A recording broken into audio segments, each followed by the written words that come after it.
Well, what a finish for the Pittsburgh Penguins as they get an interesting victory from the Tampa Bay Lightning, a hard-fought 6-2 win that was, nothing like the final score may indicate, as the Penguins piled on with some, some empty net goals thanks to John Cooper and his strategy. What would have been a 3-0 victory thanks to Penguins, I guess we'll call them normal goals from Danton Heinen, Brian Boyle, and Dominic Simone. And then things got a little nuts. John Cooper pulled the goalie with 5 minutes left, and it ends up 6-2. Owen, this is the first game of the season. This is a Penguins team that came into this year with not a ton of positivity around it, as I'm joined by Owen Krepps from Robert Morris, CSN, and other outlets, and has worked with Pittsburgh Sports Now as well. This reminds me, I've been covering the Pittsburgh Steelers a lot. This reminds me of that Buffalo Bills game a couple weeks ago, right? No one really thought that much of the Steelers. Most people thought they were going to be about 9-8, and then they beat kind of the presumptive, one of the AFC favorites in their building the first week. Penguins go down to Tampa, defending two-time Stanley Cup champions, raising the banner. They didn't just win this game. They didn't fluke their way into it. They kind of dominated. It's a one game in a long series, but does this change your perception of these Penguins already with no Sidney Crosby, no Evgeni Malkin to go down to Tampa and get a win like that?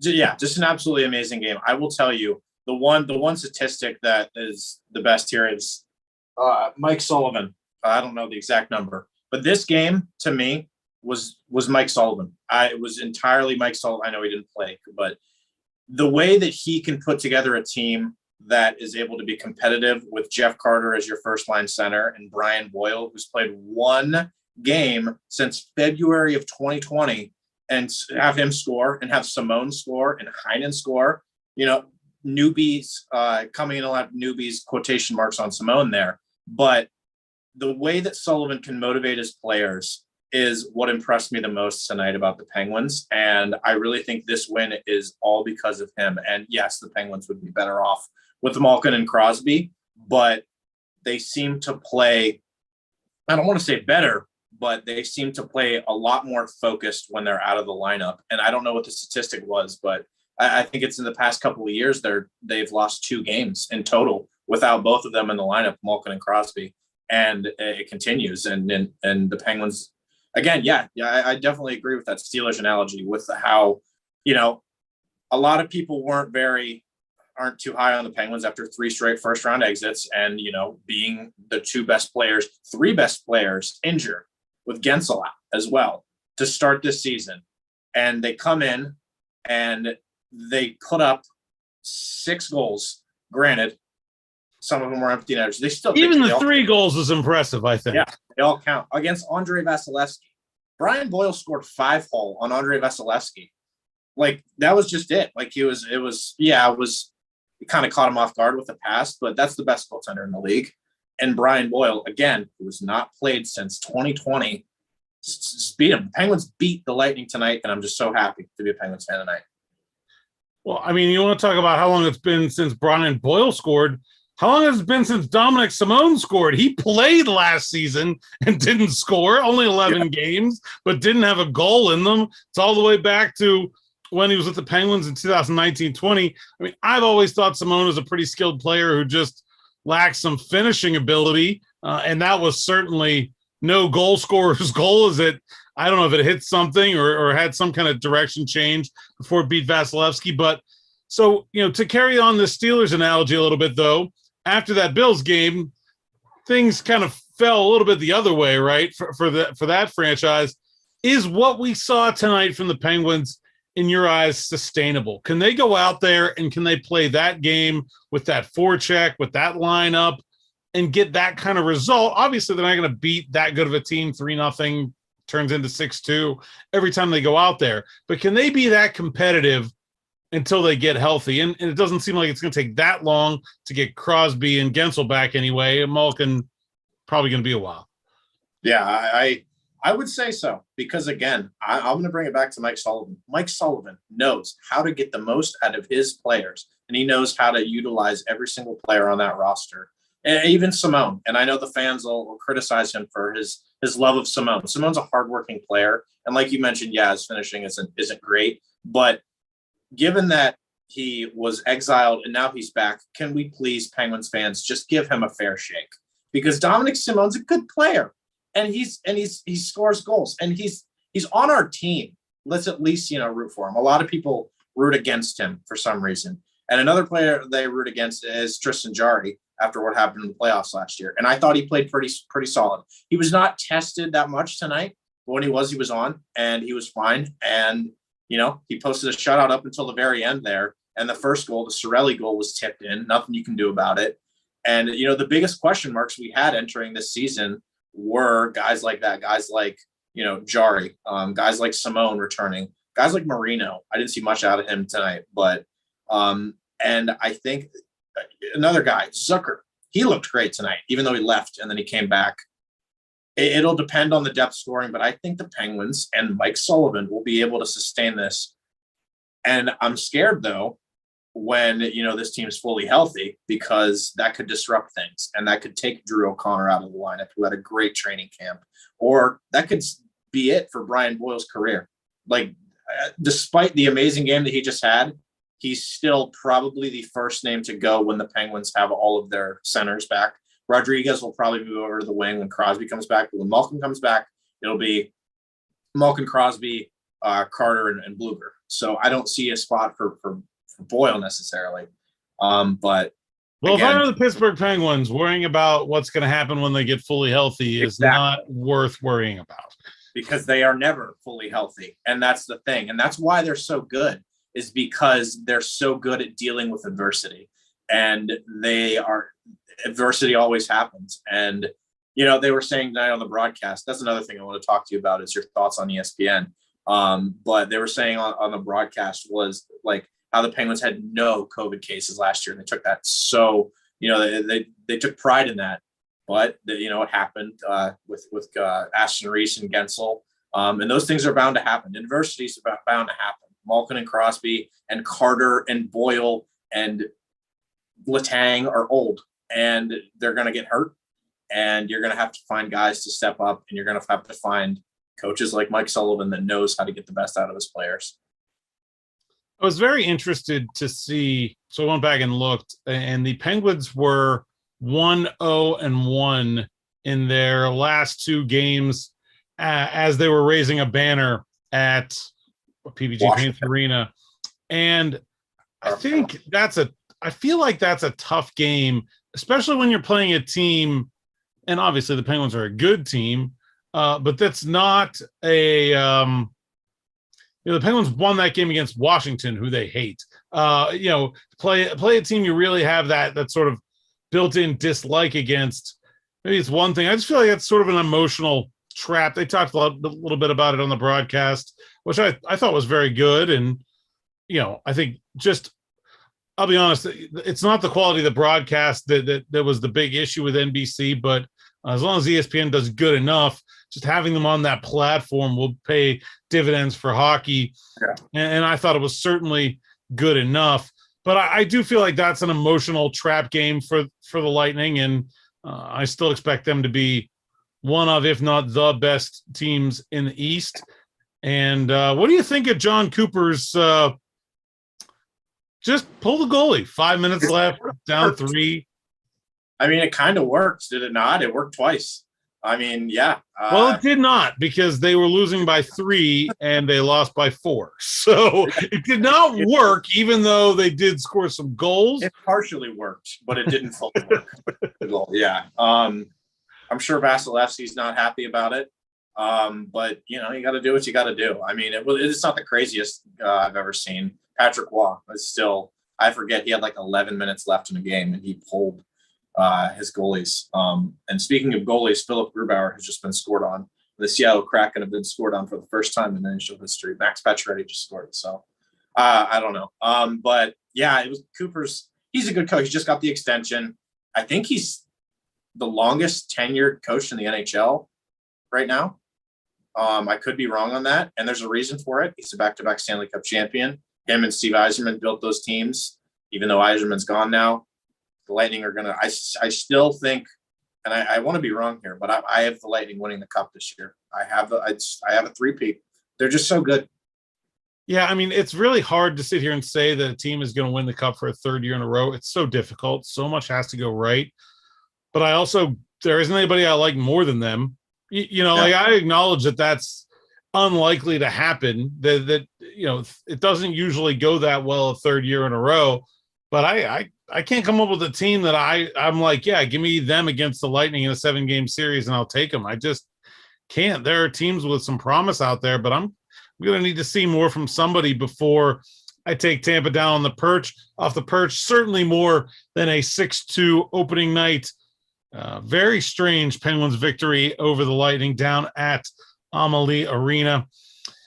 If you'd have a comment, question, we can get to those. Fire them off here in the YouTube chat, and we'll see. Jack Hammers just says, "Go Pens, go Pens." Jack Hammers, go Pens. One thing I would say is that the Lightning did not look like back-to-back Stanley Cup champions tonight. No, I think part of that is that kind of the game is an emotional letdown after you put that banner up. I can't remember though. What was the Penguins' records in 16 and 17 after they hung up the banners? So they beat the Capitals in overtime, and then they lost a game in overtime. I can't remember who their other opponent was. And you remember 2009 by any chance? What's that? You remember 2009s by any chance? I don't know.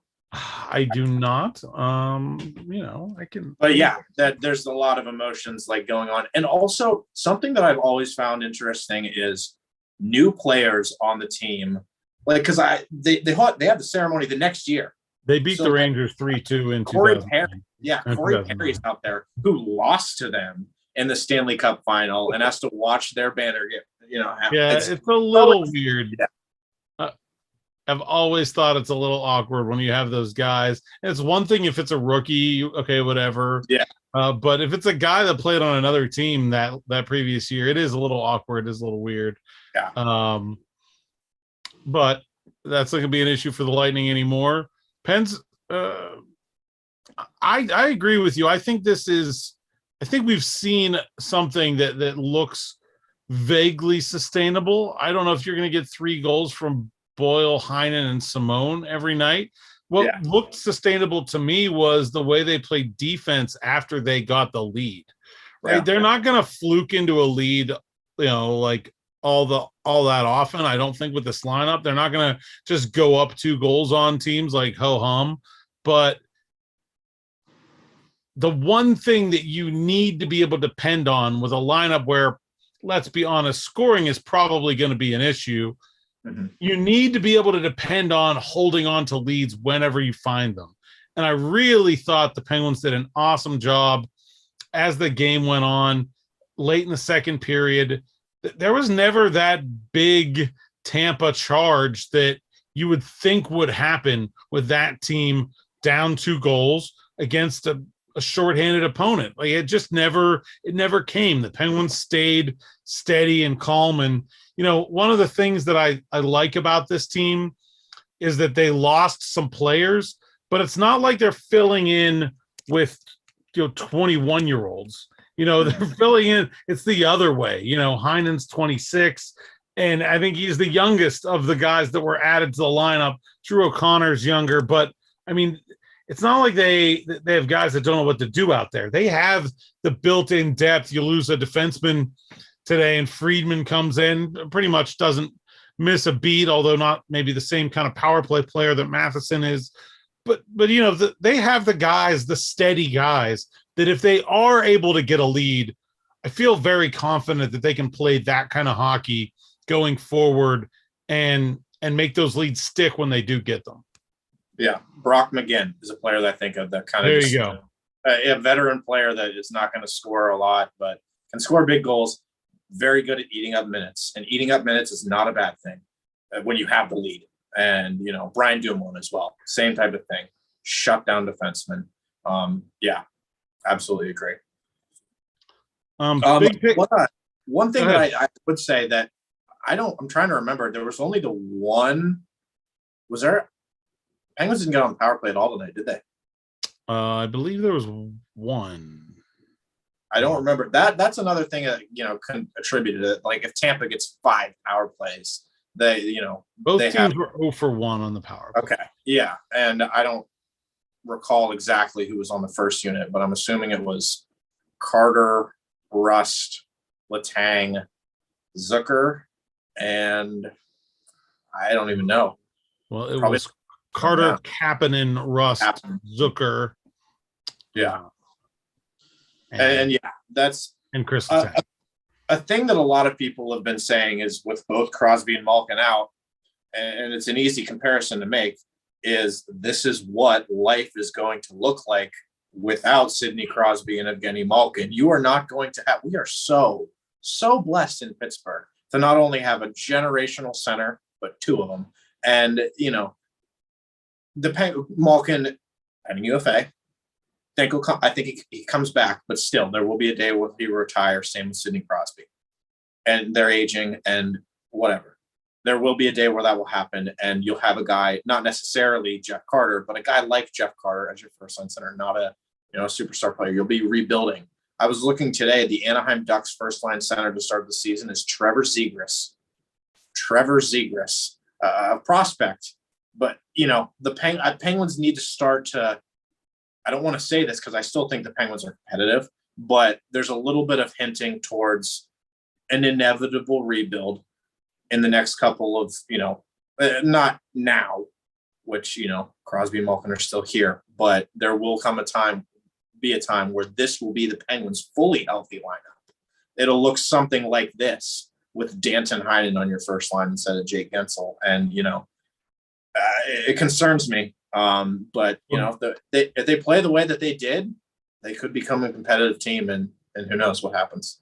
Well, Gensel's here for a while, and that is the flip side of that coin of what I was talking about. Is when the guys that you're adding to the lineup are veteran guys, it does give you that presence, that feeling that they can take care of business. But you're not building the next generation here either. Yeah. You're sacrificing that. And I think, they don't have this, super uber talent rich prospect pool that's coming. They've traded a lot of draft picks. That's no secret.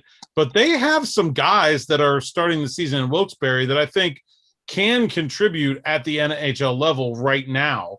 That aren't up here because of the Brock McGinns and the Brian Boyles. I would say Heinen, but I guess he's on the first line, so he's probably staying for a while anyway. But those guys are holding those players down. At some point, P.O. Joseph, that kind of player. If at some point this goes sideways, I think they would like to make that pivot and change that underside of the lineup from what it is to the sort of next wave. But as long as you're still competitive, as long as you're still going out and really boat racing the Stanley Cup champs, then by all means, put everything into getting the best results you can out of this lineup right now. And I think that involves a lot of those veteran guys that we saw be big contributors somewhat unexpectedly tonight. Yeah, agreed. If you're still competitive, might as well go for it because the Penguins have already given up so much. What's another couple of draft picks? Like seriously. And I definitely agree. The Penguins have an awful prospect pool, but there are some names there that could make the NHL. And not all you need, but all the impact that just one player could change things. Jake Gensel was not expected to be a top profile NHL scorer and score 40 goals. And look what he could. Brian Rust too. If Legare, if Poulin, if Hollander can become even a slight bit of that and just become an NHL player with Crosby and Malkin in the core still there, it can be so impactful. Teddy Bluger is another example. He was not, expected to be the greatest player like ever and a top prospect, but he built his way into the NHL and became a solid bottom six forward. And that's, the way you have to do it. And yeah, I definitely agree that the Penguins prospects, I don't necessarily know what I want to do with them though. Do you hold on to them or do you just go all out? Because again, Malkin and Letang, UFAs, again, I think they resigned, but still is the window closed? There's that debate. And what do you buy at the deadline again? Do you, was Zucker worth his price? Was Kapanen worth his price? Kessel was. There's, Hey, he's available. Yeah, he is available. Could you imagine? Hey, he'd be on the first line. We can say that for sure. If the Penguins got Phil Kessel. Well, I think we get a comment, but we got no questions. Just good win, go Pens. Thanks for watching those Sports World PA. We appreciate it. And Owen, thanks for joining us. Tell the people where they can find your stuff. Yeah, absolutely. I'm getting ready to film my Penguins fan reaction for the night. I will say my 3 stars are Sullivan, John Cooper, thank you very much, and Brian Boyle. I can make my 3 stars whoever I want. That's my rule for my PFRs. But yeah, YouTube Owen Krepps, but the actual real journalism work that I do. Pittsburgh Sports Now with Alan, and then Pittsburgh Hockey Now with Dan Kongursky, Colonial Sports Network. Also, I was at the RMU Hockey Rally tonight. There's going to be a big game on November 7th. It'll be a Pittsburgh celebrity event. Go check that out. Let's get RMU hockey reinstated, please, because that's the reason I came to this university. So thanks, Alan. Right.